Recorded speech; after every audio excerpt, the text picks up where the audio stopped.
dinâmica das perguntas vai ser durante a aula Vocês podem ou no digitar final? aqui nesse mapejo, eu vou lendo no chat? aqui. Eu vou lendo aqui. Tá.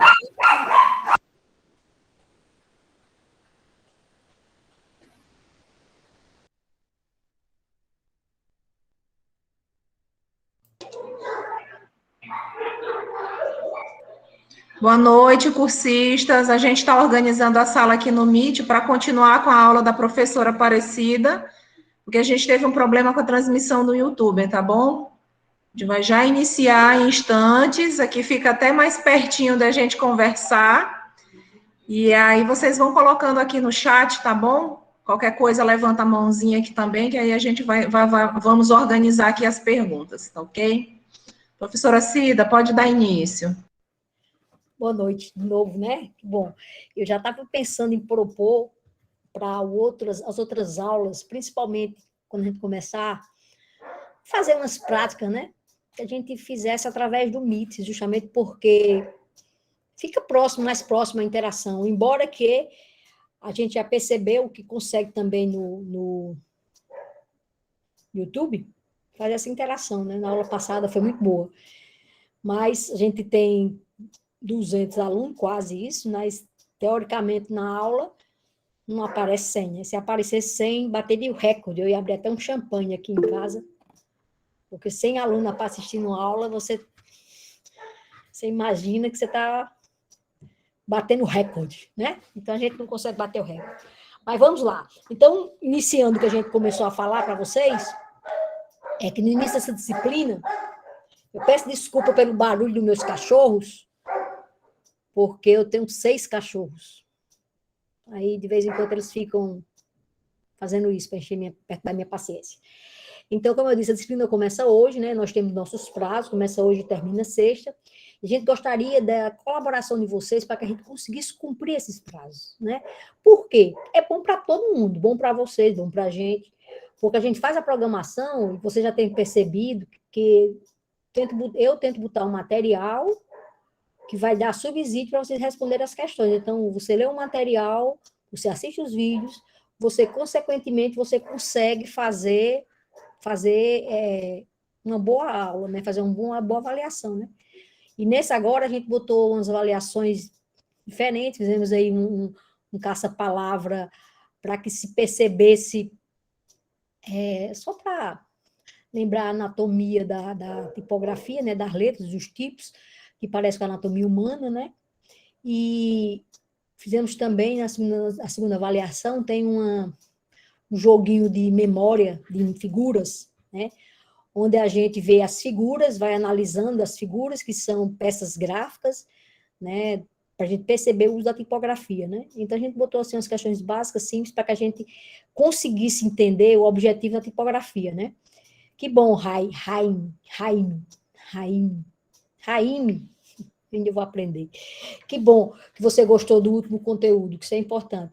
Porque o nosso objetivo aqui é que a gente aprenda a usar a tipografia, saber utilizar a tipografia, os tipos adequados, principalmente quando a gente vai fazer uma peça, né, uma peça visual, no nosso caso são filmes, né, vídeos, melhor dizendo, são vídeos onde a gente vai utilizar ou para colocar alguma informação básica, ou se você, acertei o nome, ou se você vai fazer um vídeo que você vai usar muito caractere, por exemplo, quando o primeiro vídeo que eu mandei para vocês, que tinha desenho animado, figurinhas, né? Desenhos animados, eu usei bastante tipografia ali, né? Então, ali é um exemplo do que a gente usa em tipografia. No outro que eu mandei uma vinheta, né? Usei algumas tipografias com o objetivo de chamar a atenção, uns textos básicos, né? E esse terceiro que eu mandei ontem, né? Além da tipografia, eu coloquei alguns signos, né? Alguns GIFs, para que desse uma chamada de atenção, né?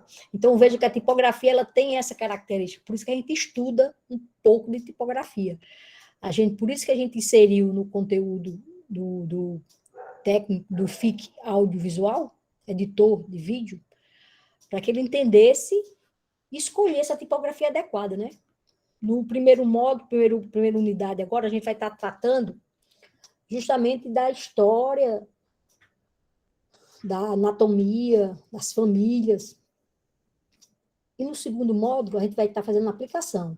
Foi onde eu propus que poderemos, isso é uma sugestão até da Mariana Souza, né? Poderemos fazer uma aula prática de uma edição de um vídeo, para que vocês se perguntam qual é o programa, professor, utilizando o Canva. Quem aqui já utilizou o Canva para alguma coisa? Quem aqui já utilizou o Canva? Sabe o que é o Canva? Essas apresentações que eu faço aqui, por exemplo, elas são feitas tudo no Canva. Então, o Canva, né, é uma plataforma online, você não precisa baixar nada, né? Você abre uma conta e você pode fazer várias peças gráficas. Várias peças gráficas como esse, olha, ela utiliza o Canva direto. Várias peças gráficas para postagem em Instagram, Face, WhatsApp. Eu uso bastante para fazer, no caso, aí, a apresentação. E agora ela está com essa nova possibilidade de trabalhar vídeos, né? É claro que ela trabalha vídeos assim, porque é uma coisa pesada, vídeo sempre é uma coisa pesada. Pra você ter ideia, aquele vídeo que eu fiz, que eu mandei para vocês ontem, que o grupo mandou para vocês ontem,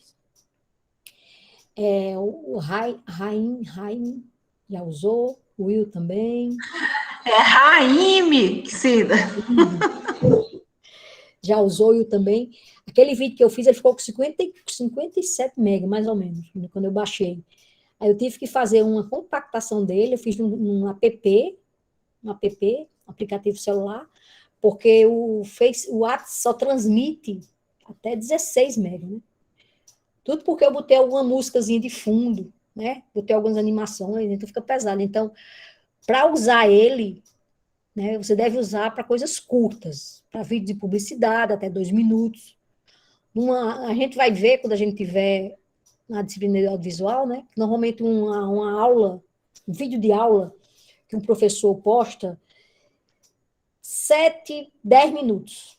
Vocês percebam que os vídeos que eu coloco para vocês lerem, né? Vocês lerem, para vocês verem os vídeos que eu coloco lá do canal YouTube, que eu pego alguns vídeos, eu sempre busco nessa faixa de tempo. Porque depois desse período de tempo, a gente já perde o interesse.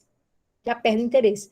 Então, quando você vai falar com o professor um assunto que possa durar 1 hora, você faz vários vídeos pequenos de 10 minutos. Você faz vídeo pequeno, você intercala com material, né? Então, para editar o vídeo para uma aula, o Canva já vai ficar um pouco ruim, porque ele vai sentir muito pesado, né? Mas para fazer vinheta, porque o ideal, que é as vinhetazinhas, quando você cria um canal seu, aí você vai fazer uma chamada, você cria uma vinhetazinha básica, né? Como professor, na sua aula, você vai colocar sempre uma vinhetazinha no início. Então, eu propus a vocês, se vocês quiserem, claro, que quinta-feira não, nossa aula, a gente utiliza o Canva, né, para fazer uma edição, fazer uma vinheta básica para trabalhar tipografia, né? Para entendermos um pouco de tipografia e a utilização, ok? Então, eu já aconselho, quem não tem conta no Canva, já criar uma conta, né? canva.com. Pronto, criar a conta. Como eu falei, a parte gratuita dela, ela já dá muitas opções. Para quem é professor e tem um e-mail institucional, ela dá mais opções ainda. Então, como eu vi aqui, nós temos muitos professores. Então, se não usem, comece a usar, que é muito bom. Ele é muito simples. Uma característica dele que a gente vai perceber é o seguinte: ele não faz a edição, ele não trabalha a edição de peças gráficas internas, ele monta, né? Ele edita. Às vezes eu quero alguma coisa, eu trago do Photoshop, trago do InDesign, né? Se eu quiser alguma coisa diferente. Mas ele tem lá várias opções que ele utiliza, tá? Então, pronto, Chay, você vai gostar de usar o Canva. Crie sua conta.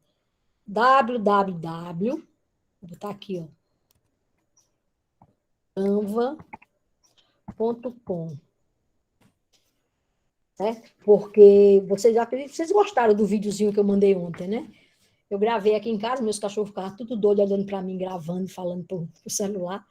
Depois que eu gravei, veja que ali eu basicamente não fiz muita edição, eu só cortei, porque tem outro software que a gente vai ver, que a gente vai utilizar, a gente vai por etapas, né? O Canvas, ele é básico, é como eu estava vendo, né? Professora, qual é o melhor editor de vídeo?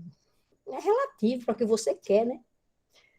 Claro que você, se você vai trabalhar com edição de vídeo, você vai ter que ter uma mesa de edição de vídeo para cortar no tempo certinho, para não errar, para visualizar. Então, é relativo. Então, para cada coisa que você quer, você tem um editor que pode trabalhar. A Carolina usa, olha, CorelDRAW e Photoshop. Eu uso Corel também, mas eu uso mais o InDesign, eu uso mais a plataforma da Adobe. Photoshop é da Adobe, né? Uma coisa, CorelDRAW é mais para a parte de vetores e outra mais a parte de imagens. Então, o Canva, não é Canvas, Canvas é aquilo que vocês viram em empreendedorismo. O Canva, ele consegue fazer isso. Essas apresentações todas que eu faço para vocês é lá, no Canva. Então, agora a gente pode editar no Canva. E ele faz a edição, ele faz esse trabalho, e como eu disse, eu não trabalhei imagem, tem outro software que a gente vai ver, que é o DaVinci Resolve. DaVinci Resolve. DaVinci Resolve. Ele é um software que a parte dele free, que você pode usar, ele roda tanto na plataforma do Windows, da Microsoft, ou Windows é Microsoft, desculpa, da Apple e Linux, né? Então, ele roda nas 3 plataformas. Então, a parte gratuita que ele tem, você consegue fazer muita coisa. E ele é mais evoluído do que os outros, porque ele consegue até trabalhar com essa parte de você melhorar a luminosidade do seu vídeo. Já o Canva não faz. O Canva é simples, vocês vão ver, é bem interessante. Então, a gente vai também trabalhar com eles, né? O Vegas, ele é pago. O Vegas, ele é pago. Aí a gente não usa, como eu sempre tenho falado para vocês, eu pelo menos não uso, eu uso o Adobe Premiere. Até me perguntaram, a professora vai ter perguntado para a Mariana, né, para um tutor, se a gente ia dar curso de Adobe. Eu disse, não. Eu falei o seguinte, na hora que o campus, né, que o campus do Vista Zona Oeste, ele tem uma área de design, né? Ele tem a parte que tem o curso de comunicação visual, tá? Ele tem um curso técnico de comunicação visual, que vai até mudar de nome. Na hora que tiver em presencial, ele pode fazer um curso presencial e dar aula a respeito disso, porque como ele é um curso, ele é um programa caro, né? A gente, de alguma forma, a gente estaria já eliminando um monte de gente para fazer. Eu pago de licença da Adobe, acho que é 123 por mês, 128 por mês, eu acho que é por aí, que eu pago 128 por mês. Eu pego todos os programas de Adobe, Corel, InDesign, Illustrator, Adobe Effects, e assim vai sucessivamente, tá? Claro que quando vocês aqui, quando vocês tornarem-se profissionais, que eu digo, ganharem dinheiro, né? Com o que vocês vão fazer, que vocês vão poder fazer, vocês têm que comprar equipamento, né? Vocês têm que pagar o software, não vai a favor da pirataria, tem que pagar o software para poder atender bem o seu cliente, tá? E hoje, eu sou apenas aqui um detalhe, um elo, porque você, tendo conhecimento, sabendo o que você quer, você tem muitas informações na rede. O bom desse curso aqui para vocês é de ainda ter essa interação, como vocês estão vendo, a interação com os alunos, ou com os tutores e com o professor, você vai receber um certificado de 160 horas. Isso faz muita diferença na vida de quem está iniciando, sabia? Faz uma diferença danada. Porque em termos de aprendizagem, vocês poderão encontrar na rede vários canais que tratam muito bem de qualquer um desses softwares que eu coloquei e explica bem. É como eu sempre falo, é você querer. Educação à distância, é você querer estudar, eu quero aprender. Mas claro que o nosso curso é extremamente importante, porque vocês têm uma certificação de 160 horas, é quase uma especialização. Já faz a diferença de um concurso público, já faz a diferença no emprego, né? Isso é que é importante. Por isso que eu quero que todos cheguem juntos, cumpram os prazos, façam tudo direitinho. Já pensou chegar sexta-feira, não ter nenhum tutor me dizendo assim, professor, amplia o passo para o sábado. Chegar no sábado, professor, amplia o passo para o domingo. Né? Já pensou se a gente chegar a esse desejo assim, como vai ficar todo mundo feliz, todo mundo cumprir. Sexta-feira vai dizer, sextou, concluímos tudo. Porque a gente tem colocado as disciplinas, os conteúdos e as avaliações bem sequenciais, para que vocês não tenham problema de leitura, tá? Se não tem um problema de leitura, faz as atividades. Peço desculpa hoje que tivemos um contratempo, até coloquei lá a nota, não sei qual o motivo, não sei se eu estava cansado, não sei se o sistema deu problema, mas eu juro que eu fiz toda a correção, a gente estava com problema nas questões aí que estava errada a resposta, trocada a resposta, sabe? Estava estranha. Ou seja, um erro, né? Aí, consertei. O aluno avisou, a gente consertou. Porque é para a gente perceber que a gente também erra, né? Eu peço desculpa a vocês, tá? Porque a gente busca aqui na instituição, como um todo, fazer bem feito, para não ter erro, mas erros acontecem, tá bom? Então, eu já dei dois programas já, dei dois programas para uso de computador. O Canva, que ele é online, não precisa baixar nada. O DaVinci Resolve, que faz até filme, trabalha até com a parte, ele é assim, muito evoluído, ele trabalha até com a parte como eu disse, de iluminação, de melhorar o ambiente, de fazer transições linkadas, ele é assim, sabe? Bem complexo. A Aline Soares levantou a mão. Levantou a mão, E Aline? Cida, sim, alguém está falando que o áudio está baixo. Para mim está ok. Não sei se para os demais. É. Alguém mais está com problema do áudio? Eu estou falando igual da outra vez. Se você quiser, você está ouvindo bem, Aline, você já é uma mulher já idosa. Oh, desculpe, não é idosa não. Vez ou outra some aqui. Tá ok, então beleza. O celular também não achei. Nós ainda começamos a nossa ênfase inicial e software para celular, eu gosto de trabalhar, até porque o preço dele também, ele tem para computador e para celular. Shot. Né? Tem outro livro que é muito bom e bem simples, que pode baixar.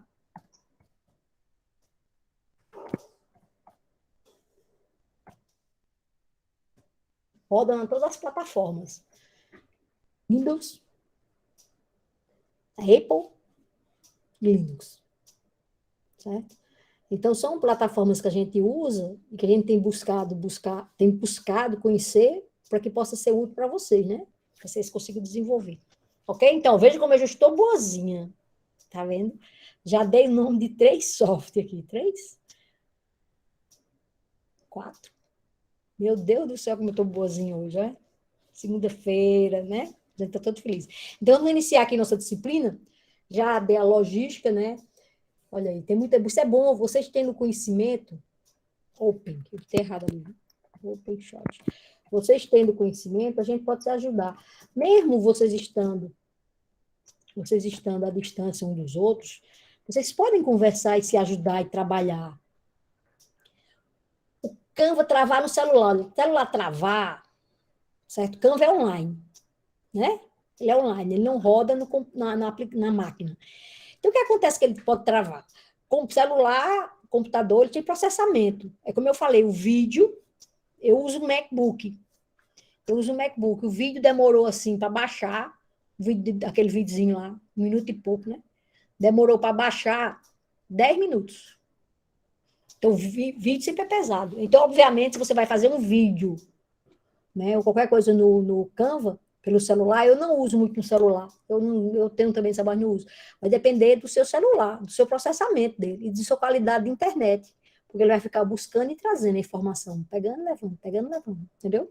Então, dizer que trava ou não depende do equipamento. Eu uso um Xiaomi, de vez em quando ele trava, que só de vez em quando eu vou estar jogando ele na parede, mas de vez em quando ele funciona.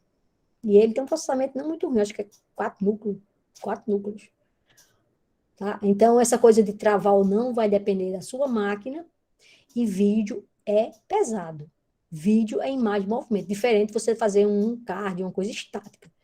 Imagem de movimento, então, como a gente viu, um vídeo, uma gravação de normal, 24 frames, 24 fotos, né? Fotograma em 1 segundo. 1 segundo. Então, imagina aí, 1 segundo, você tem, no mínimo, para ter um vídeo de qualidade, 24. Aí você vai ter, se você tem 1 segundo, se você tem 60 segundos, você vai multiplicar 24 por 60. Aí você vê a quantidade de fotograma, de fotos que você tem, por isso que pesa, tá? Então, por isso a gente sempre fala que editar vídeo, às vezes, depende se você coloca, é melhor no computador, alguma coisa melhor, ok? Então, vamos aqui iniciar. Pois é, aí que eu falei, Jerusa. Editar no celular vídeo, ele vai ficar pesado, tá? Vai ficar pesado. Mas é ossos do ofício. Às vezes até quando você processar a imagem, processar vídeo, às vezes é quase igual você ter aquele que você gosta de jogar, né?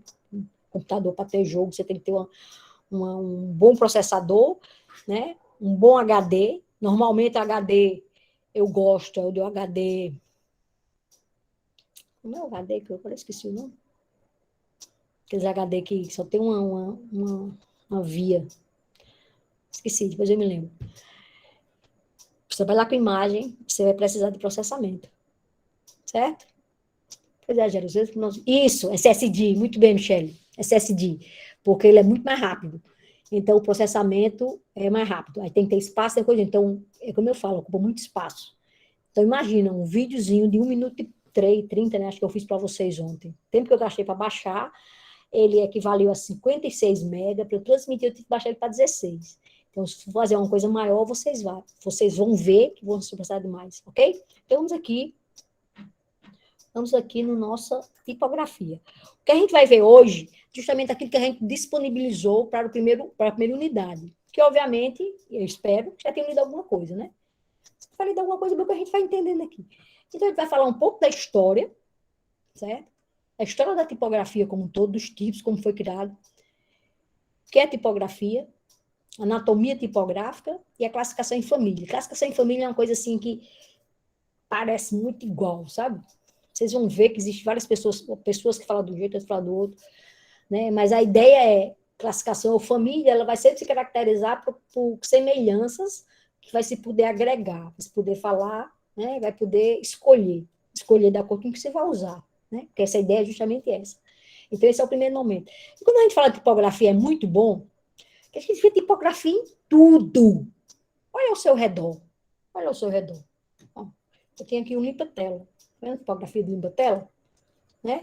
O limpa-tela tem uma tipografia que mesmo que uma pessoa que tem 52 anos como eu, que usa óculos, ela consegue ler, né? Então a tipografia tem que ter esse objetivo, que é leiturabilidade e legibilidade, né? Que a gente vai ver mais adiante. Então tudo tem tipografia, ó. Veja que existe um contraste, certo? Um contraste a respeito. Esse livrinho aqui, ó. Tipografia, que eu tenho usado como referência. Então, veja que existe aqui vários caracteres que você consiga ler, né? Então, você tem a tipografia em tudo que é coisa. Então, acho que, como sugestão para vocês deveriam, assim, pegar, pensar, olhar o que vocês têm ao redor e ver a tipografia dentro dessas características e perceber se a tipografia que tem lá, né? Se o caractere, se o tipo que tem lá, está atendendo ou não o que você quer. Porque se ela não atender, se você não conseguir ler, obviamente, não serve para nada. Então, a primeira coisa que você tem que pensar é justamente isso aí. Né? Então, olha ao redor, pega as suas coisas e pensa, será que isso aqui vai me fazer atender bem? Ó, isso aqui, ó, já tem uma visualização assim melhor, né? Tem um contraste de letras, certo? Tem um contraste de letras. Então, vocês têm que perceber isso. Será que está realmente atendendo? A mesma coisa quando você vai colocar na sua peça vídeo visual, no nosso caso, né? Que é um vídeo. Então, a tipografia... Então, veja que tipografia... Existem as tipografias. Inclusive, eu coloquei um vídeo lá que trata sobre a tipografia da Globo, né? A Globo criou uma tipografia própria, né?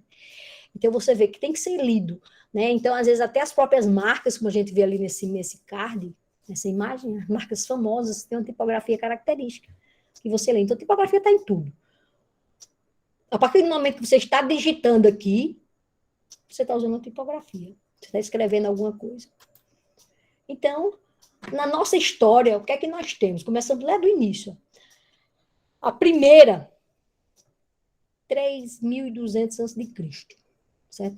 A primeira escrita encontrada foi a escrita cuneiforme, porque ela tinha característica dos pezinhos das aves, né? Os pezinhos das aves, para poder que é parecido. Então, aí tem até aí o que é que significa, né? Como qualquer escrita, qualquer tipografia, você tem que conseguir ler, traduzir, né? Então, veja que eu vou dar uma nota 10 para quem pegar esse A, B, C, D e traduzir o que está lá escrito ali naquela pedra ali. Ó. Então, nessa época aí, as pessoas escreviam, né? Marcavam nas pedras, na argila. Né? Não existia nada ainda que não fosse isso, pedra, argila, madeira. Então, essa cuneiforme é o primeiro que a gente tem de exemplo de tipografia. Alguém consegue ler o que está lá? E a cuneiforme, você já ouviu falar? Olho por olho, dente por dente. Quem foi que disse isso? Quem foi que disse? Olho por olho, dente por dente? Foi um dentista? Um oftalmologista? Não, foi quem? Descubram aí, hein? Pesquisa aí, olho por olho, dente por dente. Então, essa escrita, quando ela foi dita, ela estava, essa fala, né? essa frase e outras coisas mais, estava escrita aí, nesse tipo de escrita cuneiforme, que é uns pezinhos de galinha. Depois, nós temos aí 3.000 a.C., estou pegando alguns tópicos, né? Nós temos hieroglifos egípcios, né? Pode ver que para escrever eles tinham um significado, né? Tem uns homenzinhos, tem uns passarinhos, né? Tem um monte de coisa que você pode ser feito. Ou seja, quem aqui nunca criou uma escrita própria, com seus códigos e seus caracteres para a mãe não ler o que estava escrevendo, hein? Quem nunca aqui fez isso? Quem nunca aqui fez isso? Criou uma escrita própria para só a pessoa que entendia, né? Então, na história, nós temos isso aí que contribuiu com quem vem mais. Aí, nesse período anterior, certo? Antes de 650 a.C., só se escrevia em pedras e em madeira, né? Aí começou a surgir, começou a ter os primórdios para o papel, né? O primeiro que nós tivemos aí foi os papiros, que os papiros, eles surgiram no Egito, né? Praticamente era uma planta que tinha na beira do rio Nilo, né? Eles pegavam aquelas folhas grandes, secavam e começavam a escrever. Papiro. Aí depois, 1197 a.C., surgiu os pergaminhos. O que era um pergaminho? Era couro de bicho, couro de bode, por exemplo. Pegava o couro, né? Esticava e escrevia ali, né? Então, por essa evolução. E depois começou-se a produzir o papel na China. Papel, como é feito até hoje, né? De vegetais. Então, nessa evolução aí, eu vejo que nós tivemos ali os caracteres iniciais, que eram feitos em pedra, em madeira, depois nós tivemos aí o material que é utilizado, né? E hoje a gente utiliza bastante escrita em computador, né? Cada vez mais a gente usa mais computador, usa menos papel. Até ecologicamente correto. Opa! Aqui. Nessa tela aí, a gente percebe só um pouco da contribuição, né, da antiguidade desses povos, da civilização, para a tipografia, né? Os chineses, os meus registros foi... Eita, a Vera aí, ó, chegou e acertou. O Marabe, olho por olho, dente por dente, né? Que às vezes até a gente fala hoje em dia, se fizer eu faço igual. Por bondade até faço, mas me dá faça não. Então, o Marabe, Hammurabi. É Hammurabi. Olha aí, Vera, a Cida disse que estava procurando quem era o mais velho aí para perguntar se sabia, viu? Hammurabi dizia isso e foi nessa escrita dos pezinhos de galinha, né? Os pezinhos de galinha. Então, a gente vê aqui que nos chineses eles começaram a mostrar o primeiro registro em casca de tartaruga. Aí depois tivemos aí o sumério com a escrita cuneiforme, a gente viu o código de Hammurabi, que eram as pegadinhas de árvore, os egípcios, os seus hieroglifos, que a gente viu anteriormente. Os chineses começaram a criar os ideogramas, que até hoje existe, né? Você vê, o chinês, ele escreve com uns montes de hierogramazinhos, que você não sabe nem o que é, se você não conhecer a codificação, né? Os fenícios, alfabetos sem vogais, começaram a surgir. Os hebreus aramaicos, começou a atrás da Bíblia. E os gregos, com alguma contribuição, né? Fenícios criaram o alfabeto sem vogais e botaram as vogais. Então, as contribuições relacionadas a isso. Aí nós temos aí o exemplo do alfabeto grego, né? Eu coloquei o alfabeto grego, achei interessante. A gente, principalmente quem usa, né? Quem estudou trigonometria, né? A eletricidade, eu sempre tinha ali, ó. A gente sempre tem aqui o ohm, que é o símbolo de resistência, ó, tá aqui, né? Eu sempre usava muito ohm, símbolo de resistência, aqui o teta, o pi. Ó.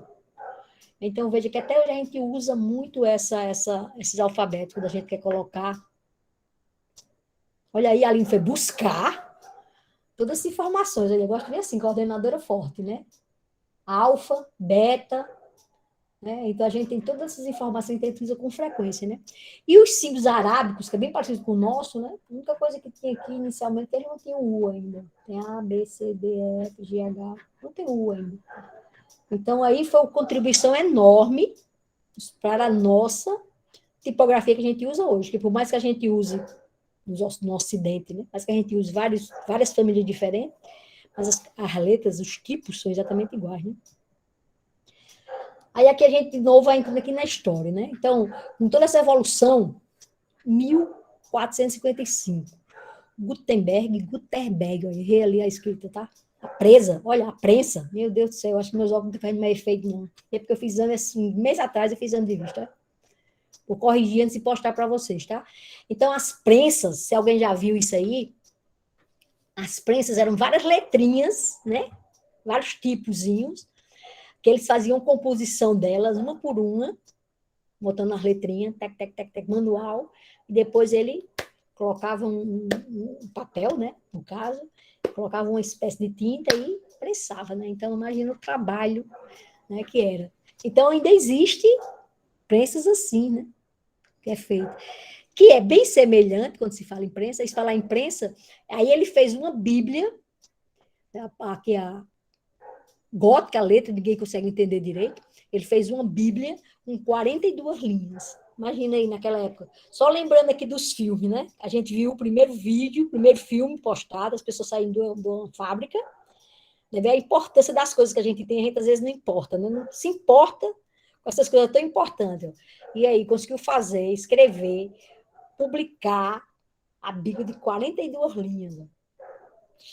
Letra gótica, que ninguém não consegue entender direito. Por que era gótica? Que era o que eles mais ou menos faziam à mão, que eles desenhavam. Né? Isso que era a primeira letra que foi feita e revelada com isso.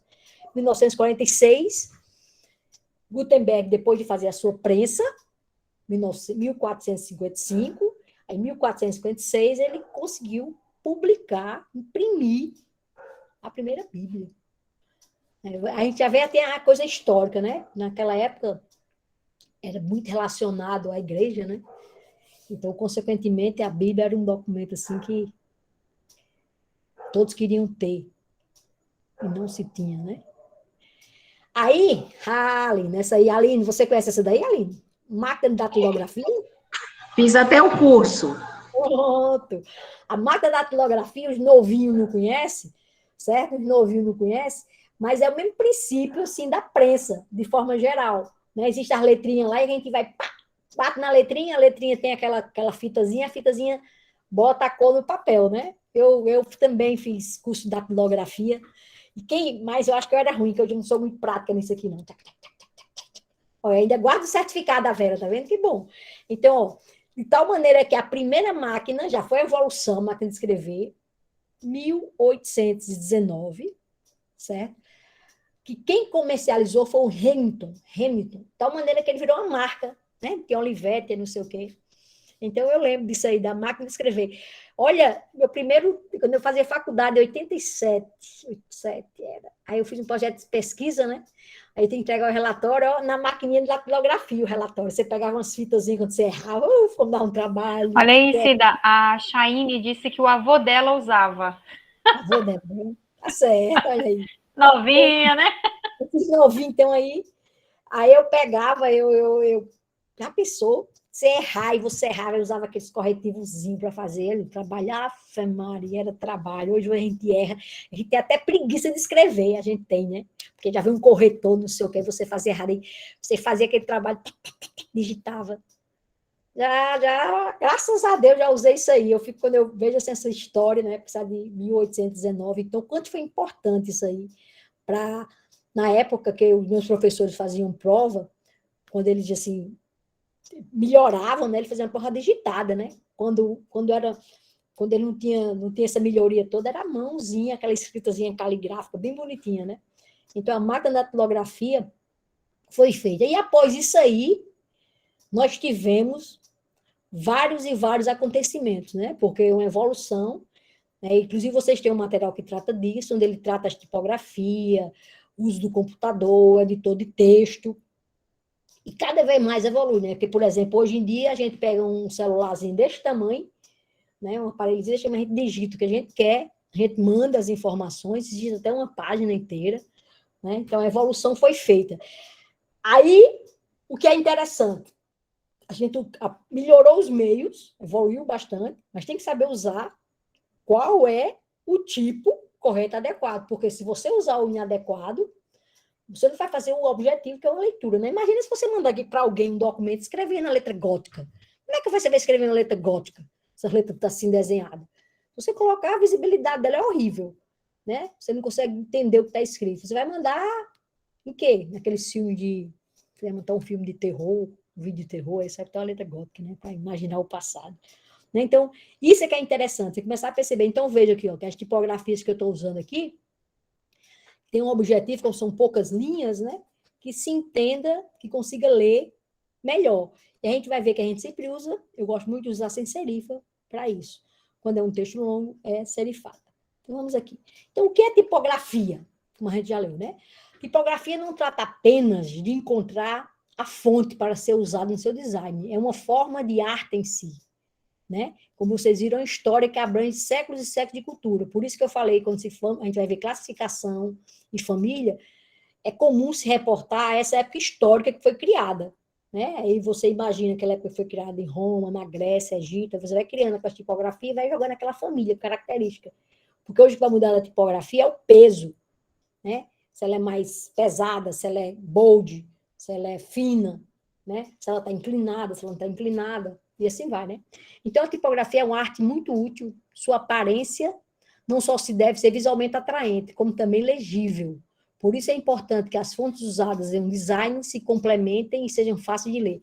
Quando a gente fala assim design, né? Porque um filme, um vídeo que vocês vão fazer, que vocês vão editar, é um design, né? É algo que traz, né? Traz um envolvimento de artes, né, envolvida. Quando a gente fala assim, design, a gente fala assim, faz desenho, a gente associa mais a parte gráfica. Mas aí quando você coloca uma tela, você vai colocar um caractere, a coisa mais se torna nessa parte de design. Ou seja, de acordo com a enciclopédia britânica, design, tipografia, o design é uma seleção de fontes de letra organizadas para formar palavras e frases. Então, quando você utiliza adequadamente, você consegue o objetivo, que é qual? Leitura. Então, não interessa você colocar a fonte. Existem muitas fontes gratuitas, como vocês sabem. Tem muitas e muitas fontes gratuitas. Tem famílias de fonte que a gente chama pelo fabricante da Adobe, por exemplo. Quem tem um pacote da Adobe, como no meu caso eu tenho assinatura, todas as fontes da Adobe eu tenho direito a usá-las. E a gente vai perceber, vocês vão perceber, mais ainda quando estiver usando, que as fontes são muito parecidas em si, muda um detalhe ou outro.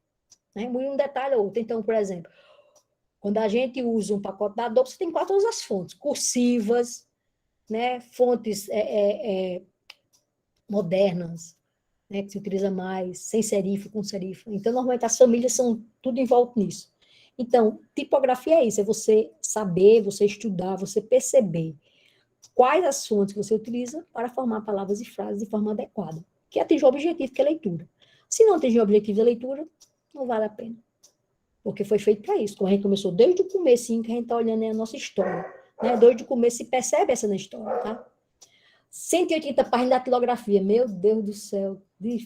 Sidney, você é um fortão, hein, cara? Digitar. Datilografar, vou digitar. Datilografar 180 páginas. É uma coragem boa, né? Muito bom você. Eu só lembro que eu gosto de contar uma piada e brincar com uma história que fala assim, só Cristo salva, né? Os computadores, olha, o curso todo, os computadores, hoje, já até nos ajudam, já tem essa coisa de salvar automático, né? Salvar automático. Então, a máquina que você tiver, por melhor que seja, se você não salva seu trabalho, ela pode ser perdido, né? Pode ser perdido o trabalho, né? Aí só Cristo salva, porque o Cristo foi concorrer com o demônio aí para ver quem digitava mais. O Cristo estava no computadorzinho velho, fraco, ruim, mas ele digitava meio parágrafo e salvava, meio parágrafo e salvava. E o demônio, sem salvar nada. O demônio já estava bem com 10 páginas digitadas, aí o Cristo saiu da segunda. Faltou energia, não tinha no break. Aí, perdeu tudo, né? Quando foi ligar, a gente vai saber quem venceu. Não, vamos ligar e ver como é que tá, né? Aí quando foi ligar, o do demônio não tinha nada. Do Cristo tinha, né? Tinha o que ele fazia e salvava. Então, lembre dos trabalhos de vocês. Vocês salvem, porque só Cristo salva. Então, quando Cristo salva, funciona, independente da máquina, né?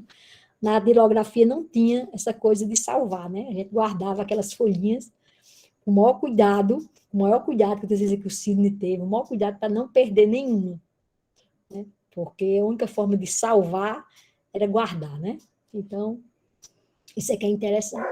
Ninguém riu, se riu aí, eu também não estou vendo mesmo, faz de conta que vocês riram. Vamos adiante. Eu Então, ri, professora, ri muito. ô Moisés, obrigada, tá? Olha, tipos e fontes. Então, a gente percebe aí, que até eu coloquei um texto a respeito disso, que a gente sempre tem essa coisa de falar, é tipo, é fonte, é tipo, é fonte, tem tipografia, é todo um conjunto, né? Tipo, né? Ele é como se fosse um caractere. A gente chama tipo e fonte, mas existe essa separação que é dita. As pessoas falam, não tem problema, não existe esse crime, né? Certo? Mas são termos que têm significado diferente. Por exemplo, tipo é o conjunto do caractere, da letra, os números, símbolo, pontuação. Porque quando você pega uma família, né? Ela tem todas as letras, tem os números e pontos. Se vocês perceberem, quando vocês estão, às vezes, digitando alguma coisa, vocês querem botar uma fonte diferente, vocês vão testando. Aí tem fonte que não tem acento, por exemplo, porque a acentuação, o tio, é muito usado aqui no Brasil, né? A gente usa muito. Então, não tem. Então, se uma tipografia não foi feita aqui, normalmente não tem. Aí você não consegue fazer a acentuação adequada, tá? Então, esses são tipos. E a fonte, ele é tido, certo? A fonte é dita como meio físico que foi usado para fabricar aquilo ali, né? Ou seja, um código de computador, que hoje faz muito, né? As fontes fazem no computador. É um fotolito, né? Quando às vezes faz bem que hoje ninguém faz mais nem a mão, nem aquelas fontes desenhadas, né? Você pega uma mesa digitalizadora, eu tenho uma aqui pequenininha, né? E você escreve nessa mesa digitalizadora, né? Você digitaliza o que você quer. Hoje em dia a gente tem usado menos possível coisas feitas assim de papel, né? Então, a fonte quer dizer como é gerada, tá? Mas vocês podem usar... Olha aí, rapaz. Em locais corretos, colocar os dedos na... Pois é, por isso que eu disse que quem fez datilografia consegue digitar muito bem. Eu não lembro se eu aprendi isso, não, porque eu digito parece catando um toquinho, catando... Tic, tic, tic, tá? Então, veja bem. Então, tipo é o caractere.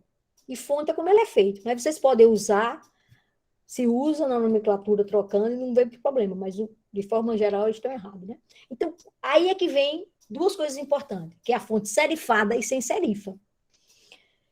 Serifada e sem serifa é uma coisa comum que você tem que entender em tipografia, certo? Normalmente a fonte serifada, que tem esses pezinhos assim, achatadinho, como a gente vê nas imagens, tem uns pezinhos, ela é ótima para textos longos. Vocês repararem, vocês podem reparar, qualquer livro que vocês peguem, certo? Os textos são sempre serifados.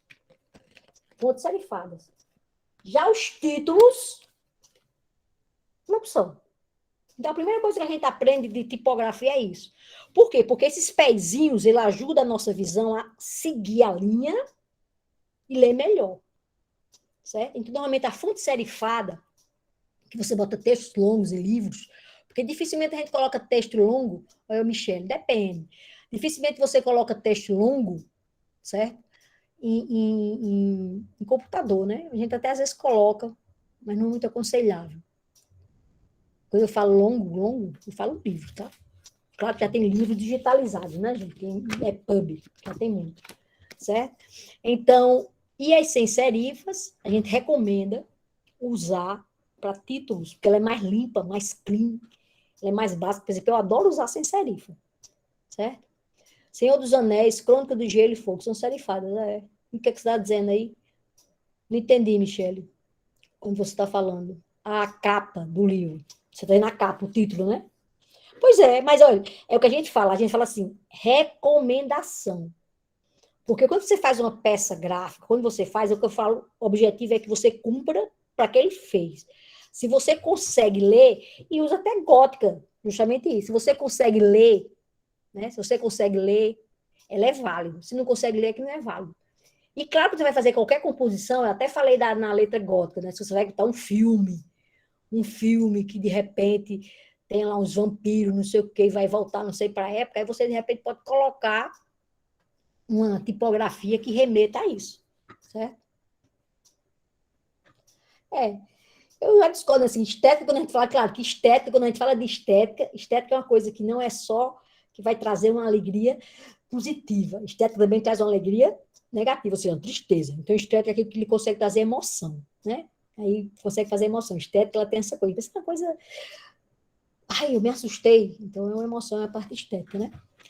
Aí você usa e fala-se da tipografia com serifo para escritas, né? Justamente pelo fato de ser melhor para a leitura. Porque quando você vai fazer um livro, vai diagramar um livro, não é só a tipografia, né? Tem vários fatores que você tem que olhar para que isso aconteça, né? Certo? Tem vários fatores que você tem que olhar para que isso aconteça. Tem um sentido semelhante, estética e belo. Belo. Então, tem vários fatores que você vai olhar para que isso aconteça, quando você vai fazer um livro.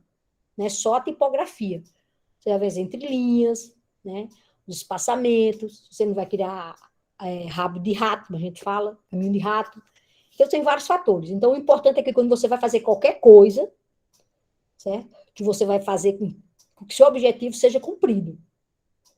Então, você vai fazer. Claro, você não vai fazer teste. Você pode testar. Você, vou ficar testando. Por isso que a gente falou da importância do roteiro. Qualquer coisa que você vai fazer. Se você não tem um roteiro, aí você vai fazer um teste e vai perder tempo. Então, se você faz um roteiro, certo? Você começa a colocar um roteiro, você sabe o que você quer. Então, obviamente, como já falou aqui a Michelle, ela falou do livro, né? Quando você usa uma tipografia determinada, o livro quer remeter à época passada, então você vai sucessivamente. Você pode pegar qualquer material gráfico que você tem ao redor e você começa a perceber. Quando você vai fazer alguma coisa que é para uma criança, ela tem uma tipografia mais voltada para a criança, né? Quando você vai fazer montar uma embalagem, né, que ela tem um cunho mais adulto, aí você vai usar um tipo diferente. Entendeu? Então, é isso que eu vou colocar aqui. Então, justamente esse detalhe que você vai percebendo o que você vai vendo. Então, hoje, de forma geral, a gente criou essas duas separações básicas, com serifa e sem serifa, né? A sem serifa acaba sendo mais clean, mais light, usa muito em títulos, ela é mais leve. E a serifada, certo? Ela tem essa característica maior, que ela é mais útil para texto, né?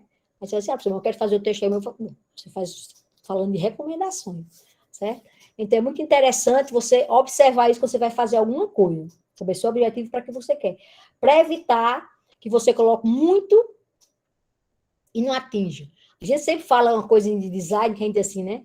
Que o mínimo é o máximo, é o mínimo. Você sempre tem que buscar a menor forma para você fazer. Quando você usa tipos, por exemplo, sempre recomendável, de uma forma geral, que às vezes você use duas tipografias diferentes. Aí você usa o quê? Usa as características que elas têm na família. Usa uma bold, né? Usa ela inclinada. Então, você vai conseguindo fazer com que o seu texto, o seu material fique interessante sem você colocar várias informações diferentes. Mas se percebe, como você já deve ter percebido bastante, que existem muitas tipografias que são bem semelhantes, são muito parecidas. E muitas vezes há um olho simples assim, e você não consegue identificar a diferença. Só conhecendo. Tem muitas. E cada vez mais alguém descobre, alguém faz, né? Alguém fabrica, né? Isso, Michele, muito bem. Itálica. Botou o nome correto. Então, vamos aqui, passando adiante. Então, em cima disso, a gente percebe aqui, certo? A gente tem aqui os fundamentos da fonte, né? De forma geral. Então, quando você tem uma fonte, a última linha, se vocês verem aqui, estão bem próximos, certo? Existe aqui bem próximo entre a linha das maiúsculas, se fosse enxergar, e linha ascendente. Então, a última linha sempre é a linha ascendente, ou seja, que é o ponto mais alto que vai chegar à sua tipografia. Consequentemente, a de baixo, certo? É a linha descendente, né? Então, a mais alta, ascendente, a mais baixa, descendente. Um fator importante, a altura de X. que é o tamanho da letra minúscula, né? Por exemplo, se você vai, às vezes, pegar um manual de identidade visual, né, de uma marca, por exemplo, ele sempre coloca a altura de X, que é o menor tamanho daquela letra minúscula que ele tem. Né? E a partir dali, ele faz a composição dos outros. A maiúscula vai ser 10% a mais de X, por exemplo. Estou dando um exemplo. Tá? Então, ele coloca essa base aqui, o tamanho que ele quer, a partir dela que ela faz os outros. A linha de base é onde fica todas as letras, onde elas ficam encostadas, né? E, consequentemente, tem essas outras partes aqui, que fazem parte da letra, mas, certo? Não é na base, mas sim da linha ascendente. Então, a gente percebe, a gente consegue ver, né, de forma geral, a característica da letra, a altura de X, a partir da altura de X, que você faz o cálculo dos outros, né, tamanho da letra máxima, tamanho de ascendente. Então, normalmente, quando você cria uma tipografia, não sei se aqui alguém já fez isso, nós temos várias pessoas da área aqui, né, e pode já ter feito, quando você cria, você trabalha com esses fundamentos, com esses tamanhos que são padrões, né? Padrões que eu digo não de tamanho de grandeza, né? Mas são que você percebe, você vai ter uma altura de X, a partir dali você vai calcular os outros, né? E, consequentemente, você vai ter uma tipografia. Porque, às vezes, quando a gente é criança que estuda ensino médio, que não existia tanta facilidade de você chegar e fazer um banner, né? Você pegar assim, imprime aquele banner ali, você vai ali na loja, ele imprime, né? Fazer tudo à mão, né? Eu gostava de fazer. Aí, normalmente, eu fazia assim, 50-50, né? Eu fazia o X, né? O minúsculo e o maiúsculo, eu fazia sempre o dobro do X, né? Era uma característica minha que eu gostava de usar.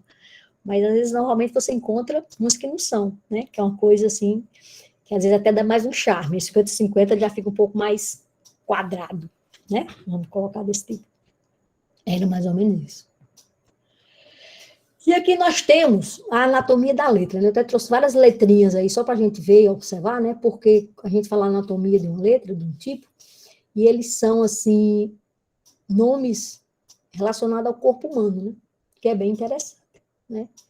Nós temos aqui, deixa eu fechar isso aqui para eu ver melhor.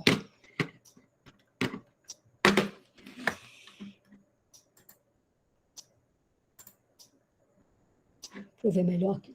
Então, nós temos aqui, ó, se percebe, né?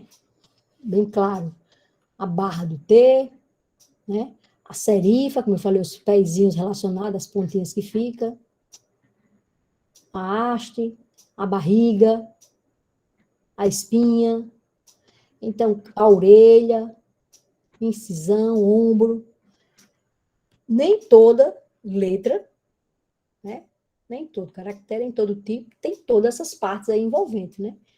Então, cada uma tem uma de forma diferente. Então, aqui a gente colocou esses exemplos aqui mais para a gente dar uma olhada e entender, né? Que nós temos no Y o braço, obviamente o Y tem um braço e o T não tem um braço, né? O T tem uma barra e o Y não tem uma barra, né? O P tem uma barriga, com essa coisinha redondinha, certo? E o Q também tem uma barriga aqui, ó. Tá? Então, são características de anatomia da letra, só para a gente ter uma ideia, né? Quem for trabalhar com tipografia, quem for fazer, quem for desenhar, quem for criar, esse vai ser um termo comum de uso, né? Quem não for, normalmente, ele vai trabalhar mais com, sem serífica, quando ele vai falar a respeito disso, ele vai pensar itálica, bold, e assim sucessivamente. Então, eu, particularmente, não vi, né? Não trabalhei com tipografia assim, nunca fiz uma tipografia, nunca vi a gente ter essa linguagem corriqueira, né? Mas é uma forma até da gente compreender e entender, né? Usa o nome anatomia, porque os nomes são bem parecidos. Às vezes, se você vai fazer concurso da área de design, sempre cai umas questões assim a respeito disso, tá? Então, vocês vão ver, e a respeito disso, vocês vão utilizar. Vamos aqui.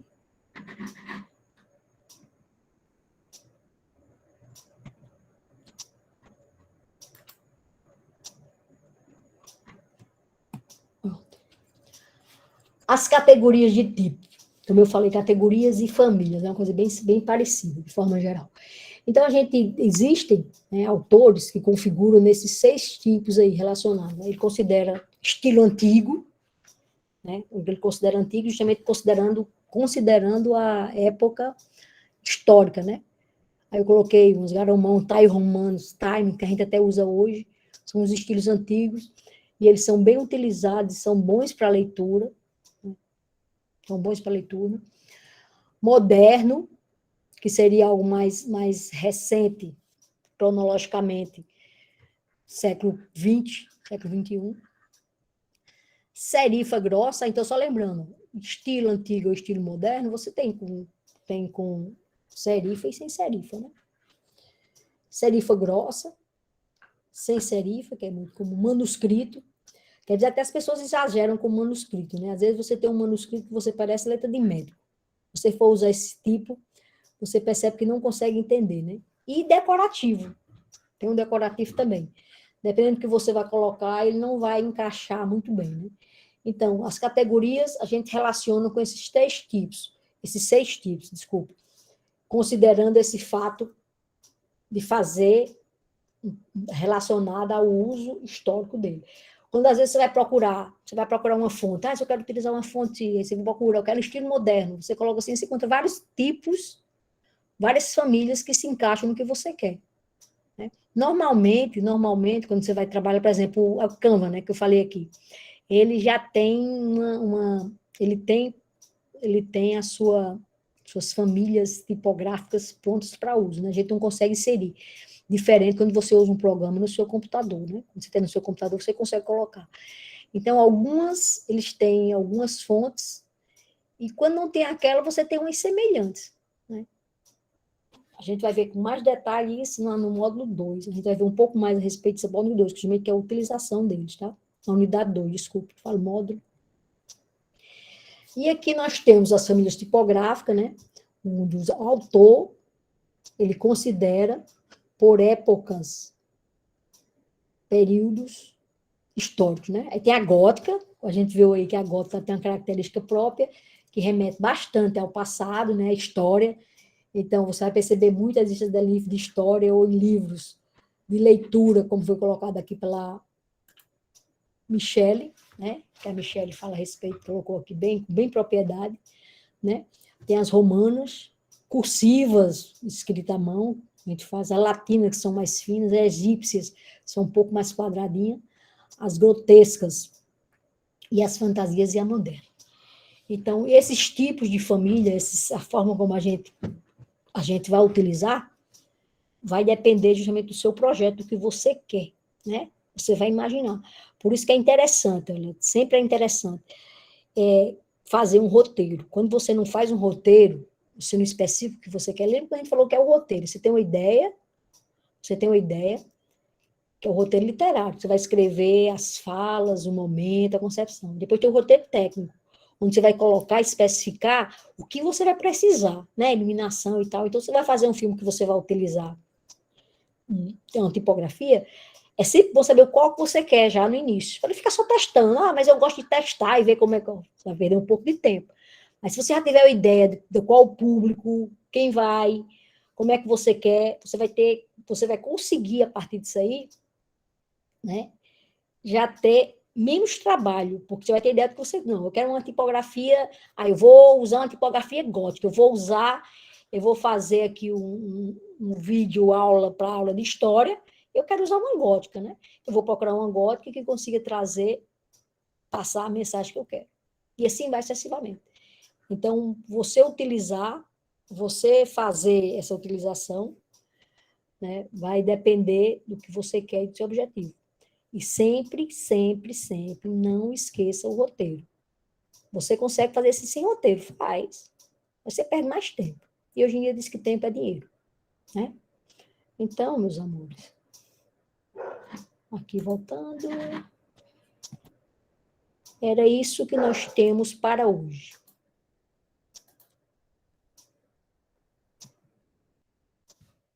Ok?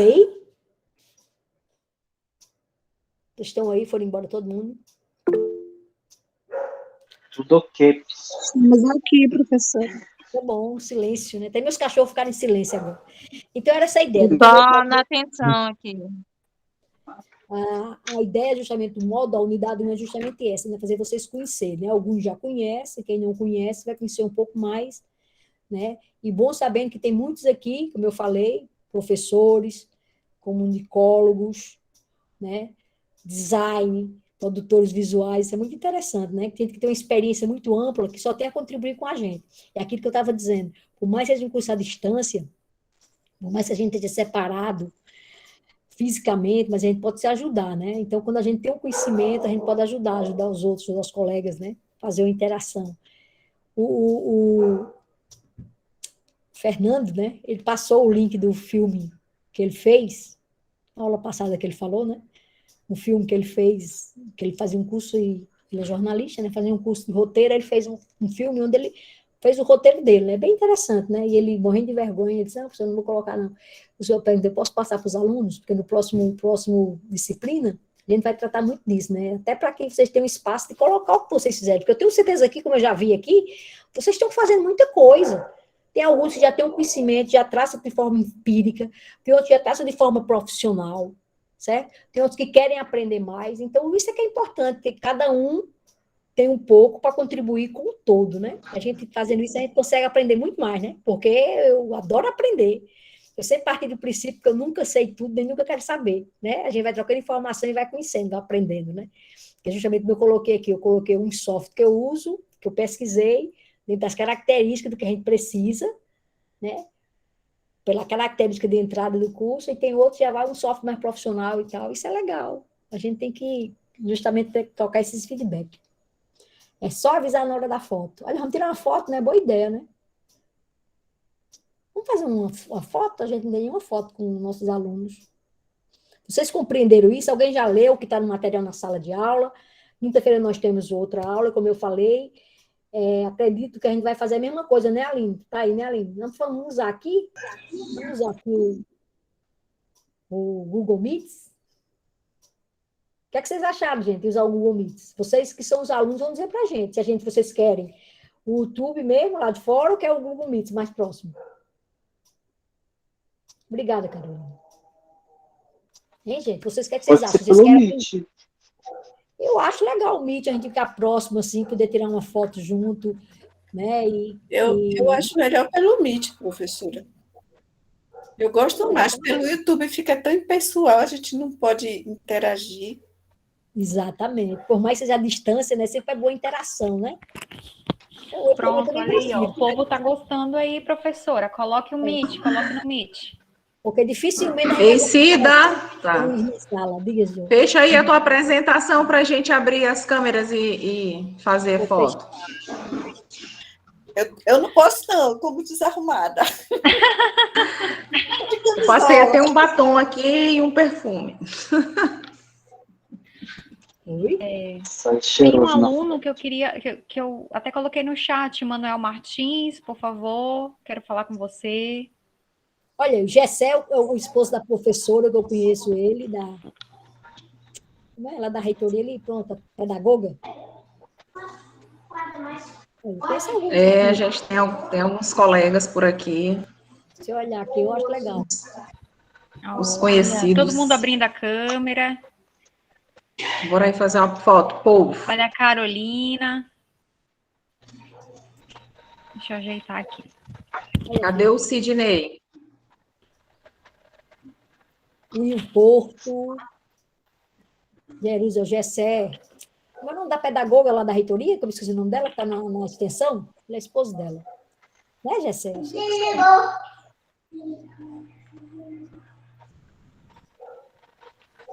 Bora, povo. Quem é que vai fazer aí a foto? Quem vai fazer?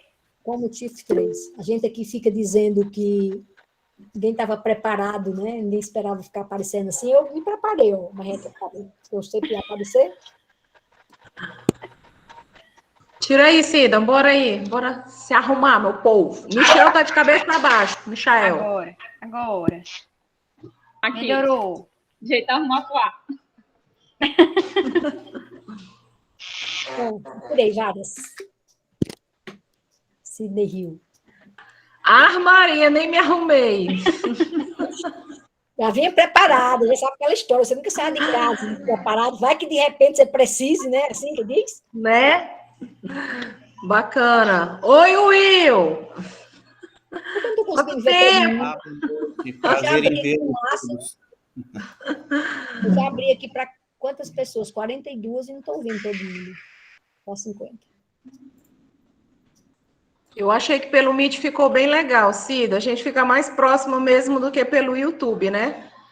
No problema do Meet é a quantidade, mas a gente está conseguindo manter aí um número que eu acho que dá para ficar bacana a transmissão aqui pelo Meet, né? Também tô achando. Isso. Pelo Meet, Tá certo, Chaine. Da próxima a gente se arruma melhor. pelo A Meet gente programa pega para foto. pessoas. Olha, quem tiver Isso. dúvida, Dá para tirar. tá? Pode me procurar pelo chat lá. Você sabe usar o chat lá do Avan? Você sabe usar? Pronto. Você vai mandar para mim, eu respondo. Normalmente eu de manhã, de tarde e de noite. Né? Quem quiser trocar feedback, trazer mais informação, estamos aqui para aprender juntos. Né? Ninguém sabe tanto que não precise de ajuda, nem ninguém sabe nada que não possa dar. Né? Eu parto desse princípio. Né? A gente sempre tem aqui essa situação que a gente